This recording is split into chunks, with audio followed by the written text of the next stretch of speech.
Hello students, আমি Moumita ma'am. আশা করি তোমরা সকলে খুব ভালো আছো। Welcome back to our channel.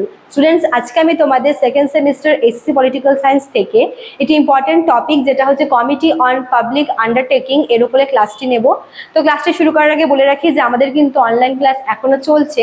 যারা তোমরা ভাবছো যে আমাদের কাছে অনলাইনে অ্যাডমিশন নেবে, তারা আমাদের হেল্পলাইন নাম্বারে যোগাযোগ করতে পারো। দেখো দেওয়া আছে এখানে নাম্বার দুটো, একটা হচ্ছে 6295916282, আর একটা হচ্ছে 7076398606। ঠিক আছে? অ্যাডমিশন ছাড়াও যে কোনো কোয়ারি থাকলে তোমরা আমাদের কাছে কিন্তু ফোন করতে পারো, আমরা তোমাদের যথাসাধ্য হেল্প করার চেষ্টা করব। ঠিক আছে, চলো দেরি না করে শুরু করে দিই আজকের টপিকটি। দেখো, কমিটি অন পাবলিক আন্ডারটেকিং এটা হচ্ছে পুরোপুরি কেন্দ্রীয় সরকারের অধীনে থাকা একটি কমিটি। ঠিক আছে, 1964-এ কৃষ্ণা মেনন বলে একটি কমিটি এসেছিল, যেই কমিটিতে প্রথম এই কমিটি তৈরির কথা বলা হয়। ঠিক আছে, এবং বলা হয়েছিল এই পাবলিক আন্ডারটেকিং কমিটিতে মোট 15 জন মেম্বার থাকবে, যার মধ্যে 10 জন থাকবে হচ্ছে লোকসভা থেকে, এবং বাকি আর কি 5 জন থাকবে হচ্ছে রাজ্যসভা থেকে। ঠিক আছে, মানে মোট 15 জন হচ্ছে মেম্বার থাকবে। ঠিক আছে, আচ্ছা, এরপরে 1974-এ আরও একটি বিল আসে, আরেকটি হচ্ছে একটি আইন আসে, যেখানে বলা হয় যে এই কমিটির মেম্বার সংখ্যা 15 থেকে বাড়িয়ে 22 জন করা হবে।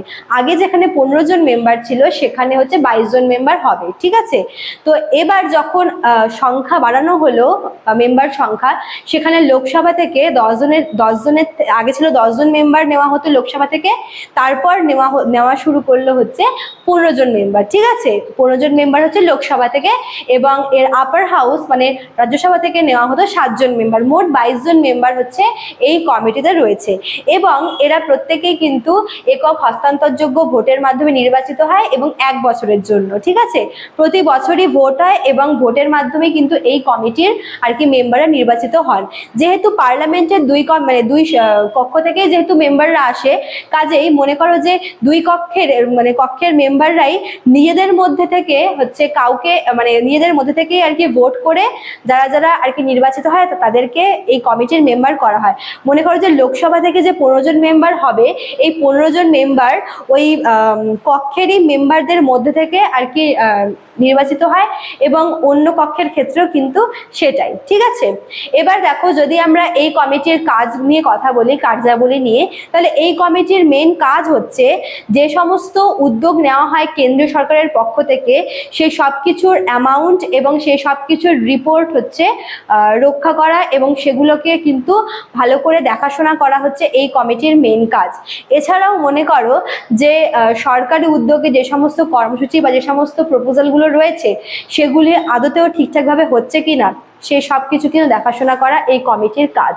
ঠিক আছে, আচ্ছা, এবার যদি আমরা এই কমিটির কিছু লিমিটেশন নিয়ে কথা বলি, যে এই কমিটি তো একটি কেন্দ্রীয় কমিটি, কেন্দ্রীয় সরকারের কমিটি, কিন্তু এই কমিটিরও কিছু বাধ্যবাধকতা রয়েছে। যেরকম মনে করো যে এই কমিটি প্রতি বছরে মোট 10 থেকে 12টার বেশি আর কি প্রকল্পে তারা হাত দিতে পারবে না। ঠিক আছে, মনে করো যে এদের কাছে যে রিপোর্ট পাঠানো হয়, এরা হচ্ছে যে সমস্ত প্রকল্পগুলো থাকে কেন্দ্রীয় সরকারের, সেগুলি আর কি দেখাশোনা করা, সেগুলিকে নিয়ে আর কি রিপোর্ট প্রকাশ করা, এবং সেগুলির অ্যামাউন্ট, এই সব কিছু কিন্তু দেখে। ঠিক আছে, এবার মনে করো যে প্রতি বছরে এদের যে কাজ, সেটা হচ্ছে 10 থেকে 12টা, এরা 10 থেকে 12টা বিষয়ে রিপোর্ট প্রকাশ করবে, এর বেশি না। ঠিক আছে, তো এটাই ছিল তোমাদের হচ্ছে আজকের কমিটি অন পাবলিক আন্ডারটেকিং। এটা খুবই ছোট, 3 মার্কসের একটা টিকা মতো তোমাদের আসতে পারে।